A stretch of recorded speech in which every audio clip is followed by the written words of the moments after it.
Okay, folks, I hope everybody's healthy, wealthy, and wise this morning. It's a great day out here. Hope everything's fine where you are. I'm going to talk today a little bit about unanswered prayer. I think every single one of us can relate to that concept, unanswered prayer. It's not so much the problem of the unanswered prayer, it's our response and our reaction to the unanswered prayer.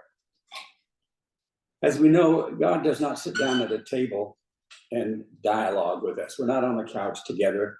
We're not, sitting in the car together, chit-chatting back and forth, as it were. So we pray and we ask God for things, maybe. We ask him for help. We ask him for lots of stuff. And the only reason, or the only way that we know that we have the answer is if we get what we had prayed for.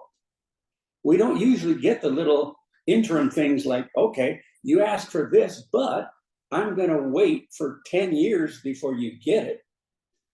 Or you've asked for this, but no, I think in the long run, you'd be better off if you didn't really get this. So I'm not going to give it to you. We don't have those little insights.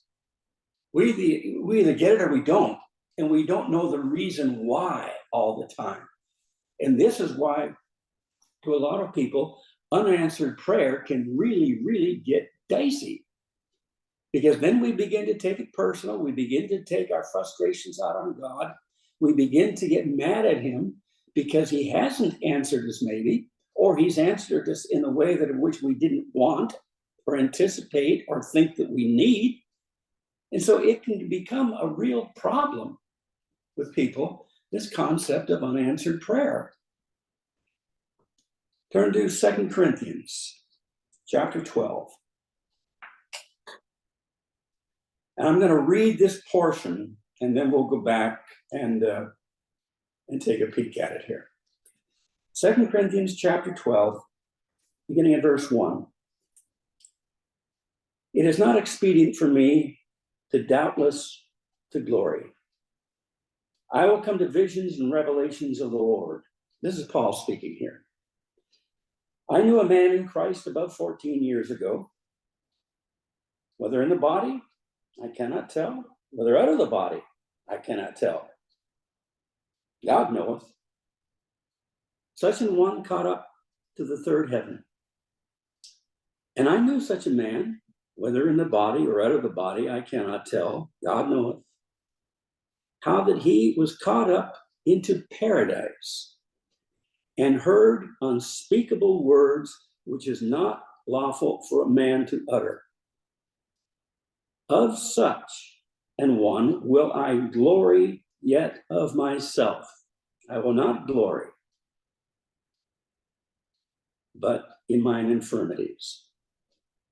For though I would desire to glory, I shall not be a fool, but I will say the truth. But now, forbear, lest any man should think of me above that which he seemeth to be, or that he heareth of me. And lest I should be exalted above measure through the abundance of the revelation, there was given to me a thorn in the flesh. Oops. The messenger of Satan to buffet me, lest I should be exalted above measure. For this thing I besought the Lord thrice, that's 3 times, that it might depart from me. And he said unto me, my grace is sufficient for thee, for my strength is made perfect in weakness. Most gladly, therefore, will I rather glory in mine infirmities, that the power of Christ may rest upon me. But there's so much in that 10 verses there that I could spend the next year going on this thing. I'm not going to talk about the concept of body, soul, and spirit involved in here, whether in the body, out of the body, and so on and so forth. I'm not going to go into that. I'm not going to go into the visions and revelations of the Lord. I'm not going to go into about where's third heaven. Well, what are the other two heavens? If there's a third heaven, what's the other two heavens? I'm not going to go into paradise. And I'm not going to go into the fact that Paul felt that he had to defend himself to this Corinthian church because they were a bunch of bad guys in that sense. But we will look at 3 verses towards the end. Verses 7, 8, and 9. After having been caught up to third heaven, Paul sees things up there that he says, it's not lawful for me to come back here and talk about. My lips are sealed, basically. I'm not allowed to talk about these things. But having been caught up to third heaven, paradise, the throne of God, as it were, having had that experience, you can't help, I don't care who you are, you can't help but have a feeling of, whoa, what just happened here? Wow, God has singularly picked me out for such an honor, I can't even describe it. And God knew this was coming, and he knew the potential of it. And so Paul says in verse 7, and lest I should be exalted above measure. Look at the chance for pride to run in this one. Look at the chance for, I've got it over you. You're just a lowly Christian down here. You've never been caught up to third heaven. I mean, look where Paul could have gone with this thing. He's preaching to a bunch of guys here in Corinthians that for the most part, one of the big prevalent things in the church was guys having their moms. This is the bunch that he's talking to. This is the bunch that at the Lord's Supper, they are literally getting drunk at the Lord's Supper. If anybody would have had a chance to feel pride and one-upmanship on a bunch, it would have been Paul in this context here. But he says, lest I should be exalted above measure,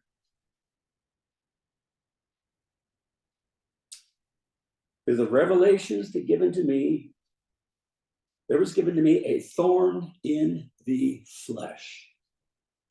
Notice this is not going to be a spiritual thing with Paul. We're all subjected to that, spiritual type attack, whether it be, emotional, whether it be psychological, whether it be just depression, whether it be, fill in the blank. This is not that. This is a physical thing that Paul was going through. And although we have some hints throughout the Bible, and one of these days I think I'll do a message on that, what we think was Paul's thorn in the flesh. It was physical. It could have been a nagging pain that just didn't go away. It could have been an impediment that he had. It could have been a disease that he had. It could have been bad eyes. It could have been, who knows? But it was a physical thing. And any of us who have ever gone through chronic physical type stuff knows that over a period of time can be absolutely debilitating. It's not necessarily that the weight of the problem is just unmanageable.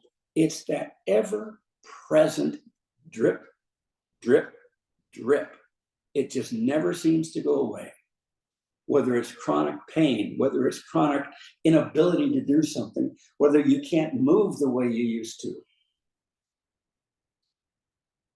After a while, it starts to do a number on you. And Paul is going through that.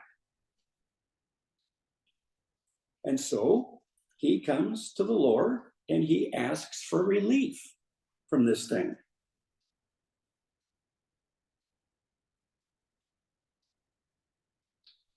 So the thorn, we're not really sure what it was, but it was a physical thing.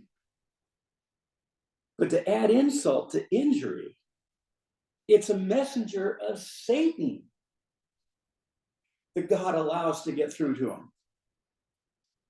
Now, before we go any further, God could have shut this whole thing down in a nanosecond.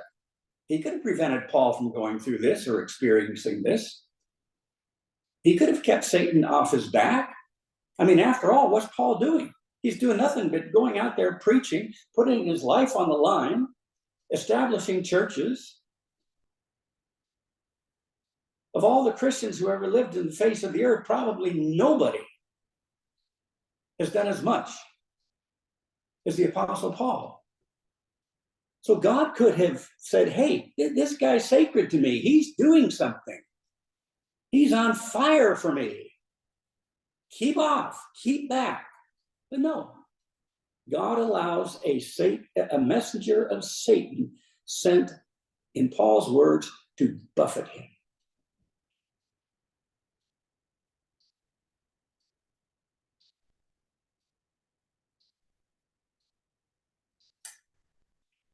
Some examples. And you knew I was going to get to this as soon as you heard unanswered prayer. You knew I was going to get to this. Collect your bets. Go to Job chapter 1.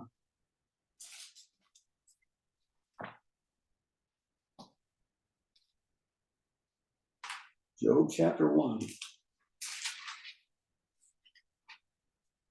Another guy that can relate with Paul on this one. And I'll have to thumb through getting back to it. Job chapter 1, beginning at verse 11. Job chapter 1:11. This is God speaking in this little dialogue here now. Verse 11, it says, this is Satan right here. But put forth thine hand now and touch all that he hath, and he will curse thee to thy face. God had bragged on Job, what a good guy he was and so forth, how outstanding. He didn't like evil. He trusted God and so forth. Satan comes back, well, yeah, of course he loves you because you're guarding him. You got a hedge around him. I can't get to him. And God says, oh, that's the problem, is it? Yeah. You let me get to him and I'll have him curse you to your face. Really? Okay. So Satan says, put forth thine hand now. Touch all that he hath, and he will curse thee to thy face. And the Lord said unto Satan, behold, all that he hath is in thy power. That's a really long leash, folks. All that he has, that's his family. It's all his kids. His wife turns on him. That's his security. That's his livelihood. That's his 401k, the whole 9 yards here. All that he has is in thy hand. Only upon himself put not forth thine hand. Well, look in Job chapter 2, because that didn't work. Job chapter 2, verse 3. And the Lord said unto Satan, hast thou considered my servant Job, that there is none like him in the earth, a perfect and an upright man, one that feareth God and escheweth evil. And still, this is after Satan did his number on him, and still he holdeth fast his integrity. And watch this now. Although thou movest me against him to destroy him without cause.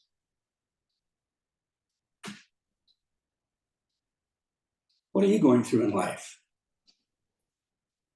How's life treating you?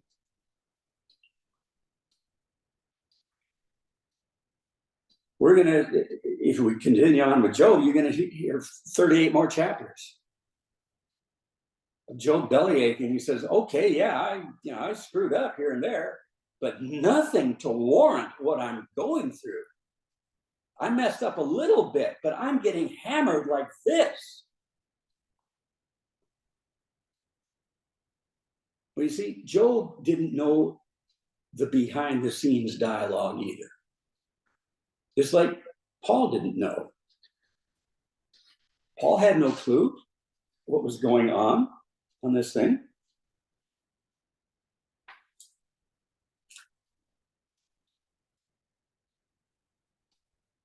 Look at verse 5 there, in the second chapter of Job.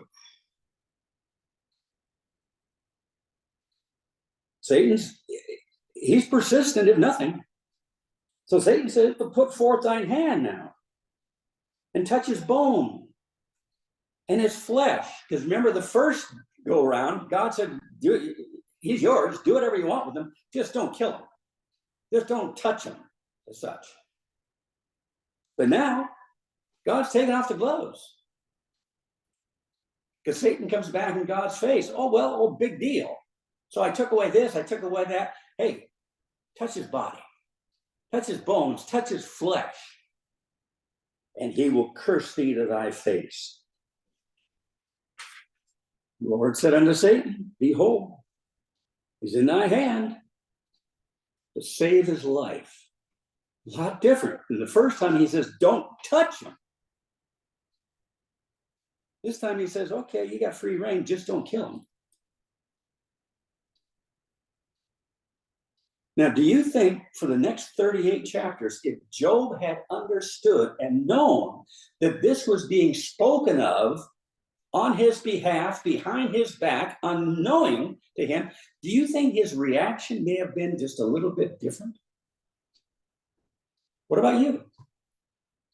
You pray for something? I mean, it's a good thing. It's not win the lottery or, a cruise or anything like that. It's something that you really need. It's a helpful thing. It's a good thing. And you've maybe gone to God in prayer for it, and it's just, you don't even get a no. You just get, nothing happens.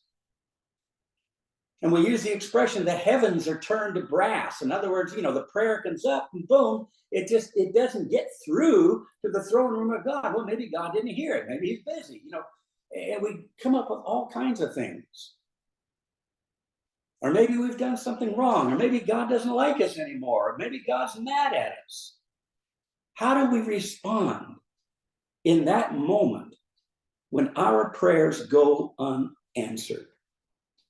Because I guarantee if we knew what was going on behind the scenes, we would have an entirely different reaction and an entirely different response. Matthew chapter 4.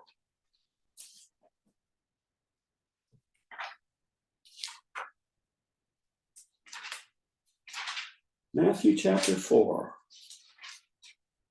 Jesus had just been baptized by John the Baptist.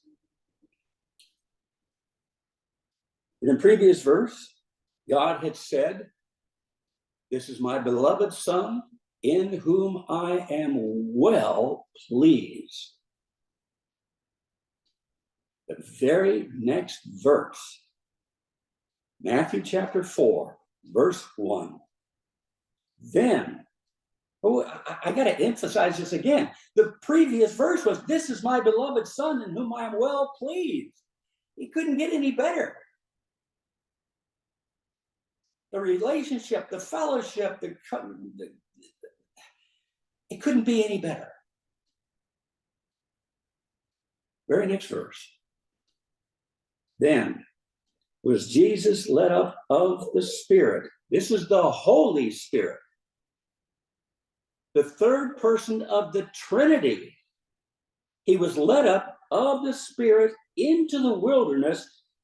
Why? So they could have a 40-day, chummy, get together? so that they can encourage each other and pat each other on the back. They're very explicit as to why he was going out there. Then he was led of the Spirit into the wilderness to be tempted of the devil. The Spirit didn't lead him out there to have his back. He didn't lead him out there to run interference for him. He didn't lead him out there to protect him as such. He was led of the Spirit into the wilderness to be tempted of the devil.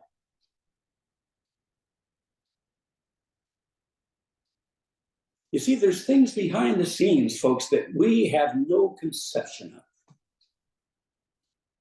There's a whole world out there. I mean, the real world is the spirit world. God is spirit. God's not physical as such in that sense. He is spirit. So the real world, from his perspective, obviously, is a spirit-filled world. We are so tied into the physical, we have no concept of this. Everything to us is feeling. Touch, feel, smell, hold, look at, and so forth. It has to be there for us before we get it. The concept of a spiritual world is totally alien to us.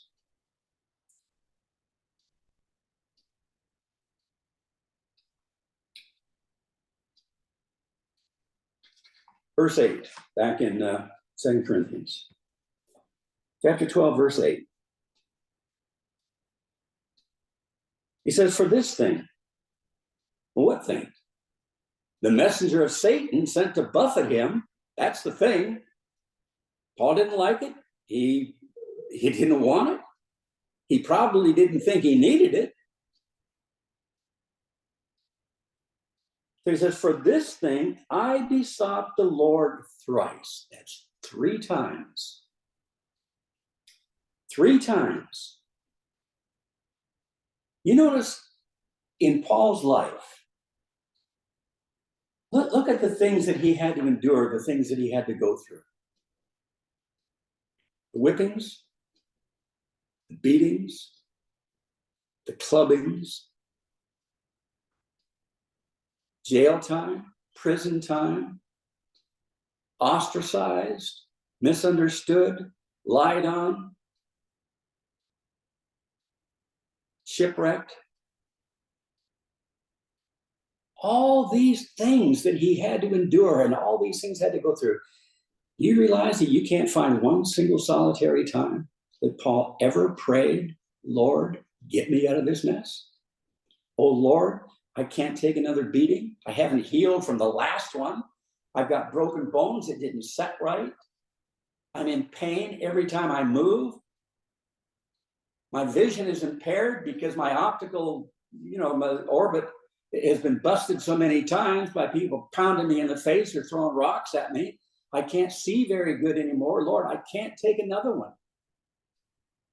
Lord, a beating, a whipping, 39 lashes with a Roman whip, with bits of glass or rock or shells or whatever on the end of it. 39 of them. He says, Lord, I've gone through this 5 times. I haven't healed from the last one. I can't take any more. You don't see Paul praying at all that type of a prayer, ever. But this one, the messenger of Satan sent to buffet him. He prays 3 times for this. And he gets shot down every time. He said, well, how do you know he got shot down? Well, he wouldn't have prayed the second time if he had his answer on the first one. He wouldn't have prayed the third time if he got his answer on the second one. So yeah, he got shot down 3 times because after the third time, when God finally did step in and have a conversation with him, he says, forget it. I'm not taking it away. My grace is sufficient. What does that mean? I mean, if you're in dire agony right now, and You can't move without pain. You can't lay without pain. You can't find a position to do. Or maybe you just can't do what you used to do. And it weighs on you and it beats you down. And God comes up with a great answer. Hey, my grace is sufficient. What does that mean on a practical basis? There's no promise in there that the pain is going to get any less. There's no promise in there that the mobility is going to get any better. There's no promise in there that the relationship aspect of your life and so forth is going to improve at all. So what does that mean on a practical level?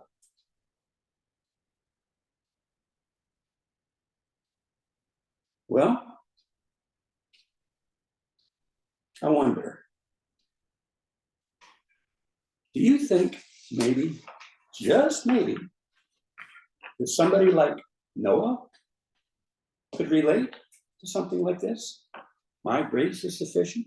You realize Noah preached for 120 years and he didn't get one single solitary convert. He had his primary family. He had his wife and his 3 kids and their 3 wives. But as far as, the millions of people on the earth at that time, and probably the tens of thousands, if not hundreds of thousands, that in a 120-year period that either came by to watch what this idiot is doing out there, building a boat in the middle of the plain someplace. There's no water, there's no ocean, there's no lake, there's no rivers, there's nothing. And you knew that after a while, that probably became a tourist attraction. Let's watch the crazy preacher. He didn't get one single solitary convert in 120 years. Do you think that expression, my grace is sufficient, carried him through? Well, he's in the Hebrews chapter 11 in the statement of faith. He made it. What about Moses? Moses had to contend with approximately 3 million people, bitching, griping, complaining, aggravated, hostile, rebellious. For 40 years, he had to put up with this. People trying to kill him, people trying to take his office, people trying to undermine him, people trying to ignore him. Just fill in the blank here with this poor guy. 40 years he puts up with this. Do you think maybe he could relate? Do you think maybe he would have appreciated seeing behind the scenes what's going on? See, God doesn't do that for us. He doesn't open up the curtain and let us see this stuff. We've got to take it by faith. Moses is in Hebrews chapter 11. Do you think Daniel, who loved God, who exhibited God's grace, who stood up for God, he wasn't a mamby-pamby Christian, silent Christian type thing. No, he was in your face type Christian. And he was the second or third, depending on which reign and so forth that he served under, the second or third top guy in the whole empire. And he was 100% for God all the time. And then one night, they decided to throw him in a lion's den, kill him. You think he would have appreciated having that little insight? Oh, don't worry, Daniel. You're going to make it through the night. We're going to get you through it. Don't forget, my grace is sufficient. You're right. His grace is sufficient. It's just we don't get to see behind the scenes all the time. We don't get to open the curtain all the time. He wants us to take that part by faith. And what about Paul? As we said before, the beatings, the whippings, the stonings, the lashing.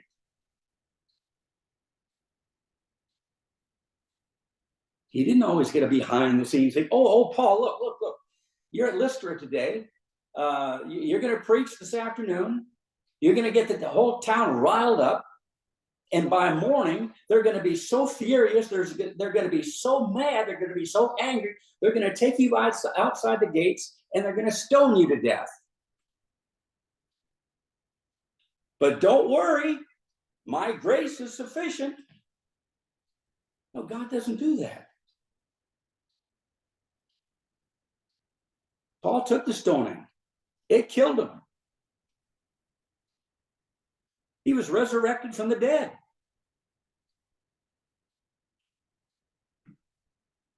But God doesn't always pull back the curtain and let us see it. So all we see sometimes is unanswered prayer. Lord, take the pain from me. Oh, Lord, let me do this. Oh, Lord, take that away from me. Oh, Lord, I can't stand another day of this. I can't stand another day of that. And finally, when God steps into the arena of which we can understand and we can communicate, first words out of his mouth, my grace is sufficient.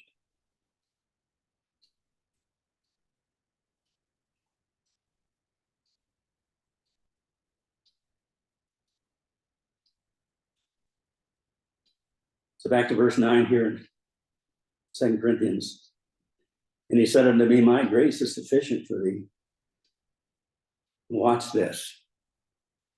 It is so, Christianity is so convoluted sometimes that we cannot relate to it. It's like looking at a three-headed kid and trying to figure out what's wrong, because the concept of looking at somebody with three heads is so mind-blowing that we can't initially get our heads around what we're looking at. And so it just seems so ludicrous, it doesn't make any sense to us. And that's the way a lot of Christianity is. God just gets done telling them, no, I'm not taking the pain away. No, I'm not taking the messenger of Satan away. No, I'm not going to stop the buffeting because my grace is sufficient. Then he begins to tell Paul why. For my strength, this is God's strength, Jesus' strength, my strength is made perfect. And that's an oxymoron. He doesn't have any problem in jacking up his strength here. This is for our sake. My strength is made perfect in weakness. Makes no sense. Doesn't make any sense at all. God's strength is made perfect in our weakness. Paul gets it immediately. Look at the very next word. This is Paul speaking now. When we switch from God speaking to Paul, he starts out with most gladly. Therefore, will I rather glory in my infirmities, that the power of Christ may rest upon me. He got it. That means he sucked it up. He took the pain or the buffeting, whatever form it was. You never, again, in the rest of his life, ever see him asking for God to take this thing away from him again. Once he's seen behind the scenes, once he got what was going on here, when God explained to him, hey, look, my strength is made perfect in your weakness. Paul says, okay, beat me down. I don't care. Keep me down. I don't care. Because that was the whole purpose of this thing. The messenger of Satan was sent so that Paul didn't get a puffed up head and a big ego and stuff and a lot of pride from having gone up and witnessed things in heaven and then having come back down to us peons here. God knew what was going to happen in his life.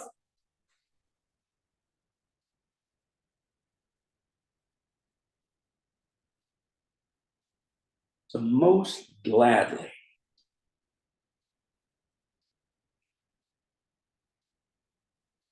Therefore, will I rather glory in my infirmities. You see the 180s he's done on this thing? First, it was, Lord, 3 times, take this from me. Take this from me. Take this from me. And then when he got it, most gladly will I take it now. What happened? It wasn't that the buffeting changed. It wasn't the intensity of the messenger of Satan changed or lessened or abated. No, Paul finally got it. That what he is experiencing, what he's going through, is ultimately to the glory of God. And once he got that, he never, ever, ever asked again for that thing to go away or be taken away.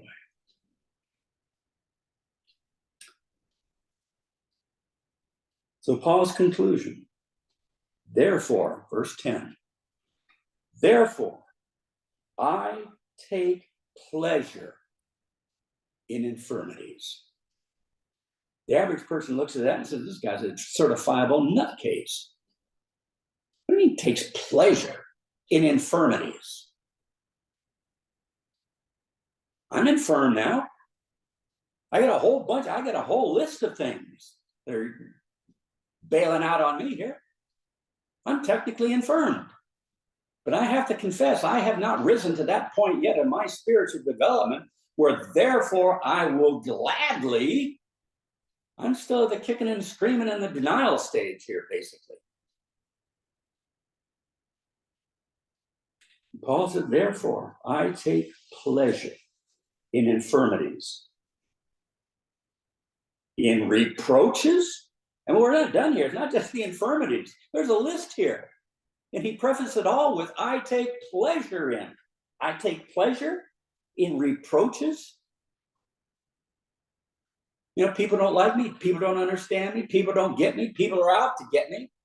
People are out to undermine me, go behind my back, cut my legs out from under me. I take pleasure in necessities. Oh, how am I going to pay the rent this month? Oh, I just got laid off. How am I going to live? Necessities. I mean, look what we've got so far. We've got infirmities, we've got reproaches, we've got necessities. He prefaced it all by saying, therefore, I will take pleasure. I hope nobody's trying to compare themselves with the Apostle Paul right now, because I think every single one of us in one of these things is going to fall flat in our face. I've already flattened 3 times here. Persecutions. Well, most of us, to be honest, most of us Christians don't know what persecution is. That's not tattling. That's not somebody saying something behind your back. We've already touched on this. Persecution is persecution. It's the whippings, the stonings, the beatings. Persecutions. In distresses. Well, that just about covers the rest of the whole ball of wax right here. I mean, we've gone through the infirmities, the reproaches, the necessities, the persecutions. And then if there's anything else that you're getting hammered with by a messenger of Satan, allowed by God, if we've left anything out, we'll lump that under distresses. How's that? That just about covers the whole ball of wax right there. How do you respond? How do you react? Because you see, God is allowing you to see behind the curtain. God is allowing you to see that your weakness gives him glory. God is letting you see that all things work together for good to them that love God, to them who are the called according to his purpose. God is letting you see that nothing can touch you without it first comes through the filter of his love.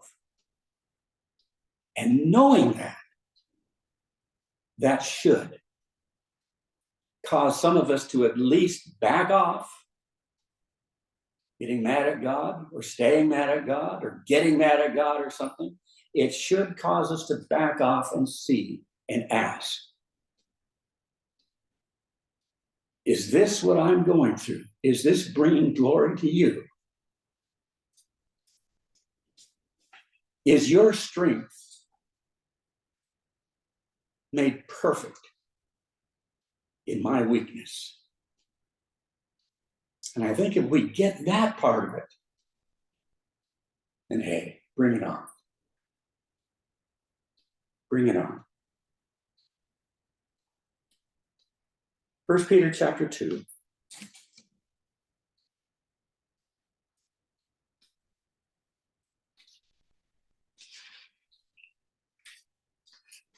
1 Peter chapter 2.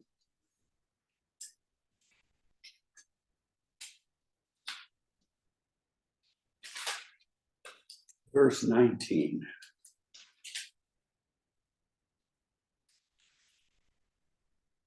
1 Peter 2:19. While they promise them liberty, they themselves are the servants of corruption. For of whom a man is overcome, of the same is he brought into bondage. For after they have escaped the pollutions of the world through the knowledge of the Lord and Savior Jesus Christ, they are entangled again therein and overcome. The latter is worse with them than at the beginning.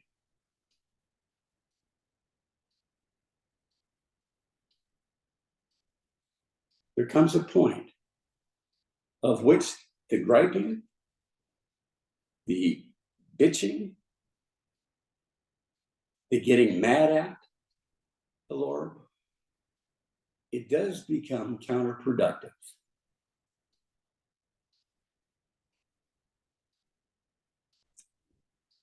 Another one, 1 Peter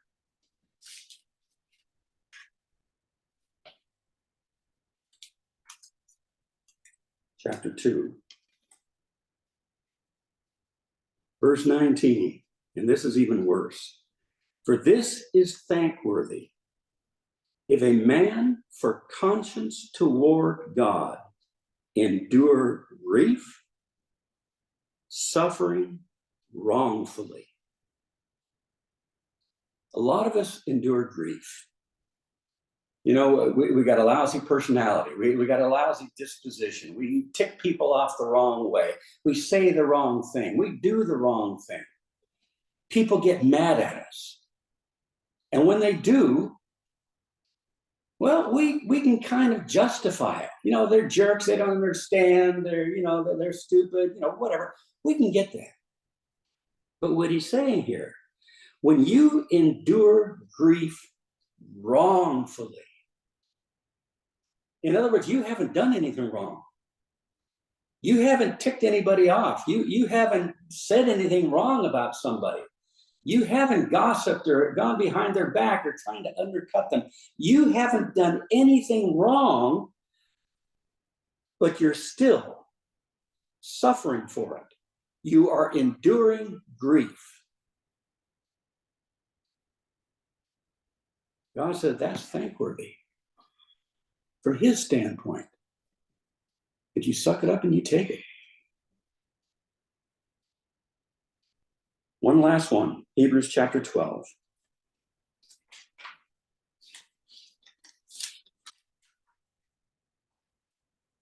Hebrews chapter 12, beginning at verse 9. Furthermore, we've had fathers of our flesh, which corrected us, and we gave them reverence. Shall we not much rather be in subjection unto the Father of spirits and live? In other words, we got scared when our dad was going to whip us. We got scared of the anticipation of the whipping.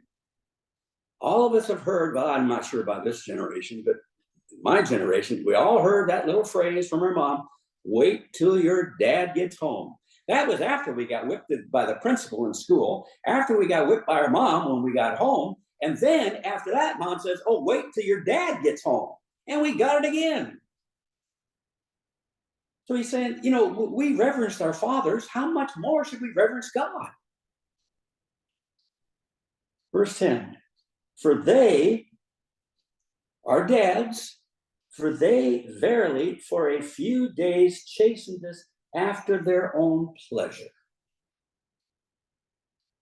Not all whippings that you got were, necessary. Maybe he was just in a bad mood.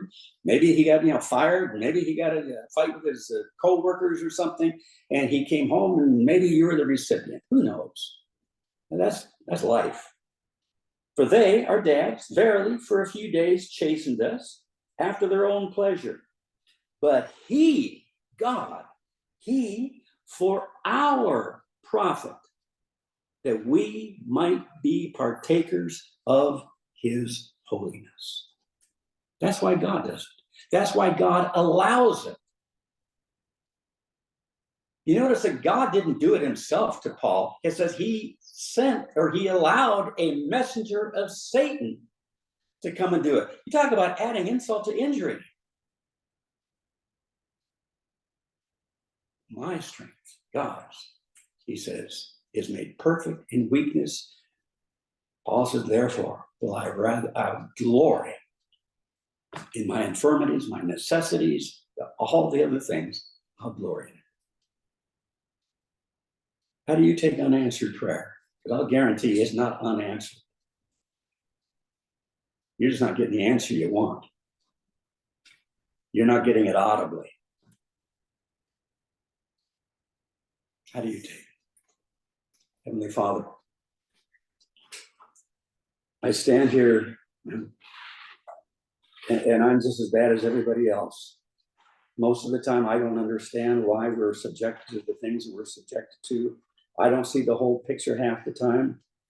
And when I do, usually I'm so preoccupied with the problem that I can't really see behind the curtain the way that I should. So I don't stand in any better shape than anybody else. But I can read these words. I can see the cross references. I can see behind the curtain sometimes. And I can see the truth and the validity in this stuff. Now I just have to get my mind and spirit and everything in sync here. And I think most of the rest of the people are in the same boat I am.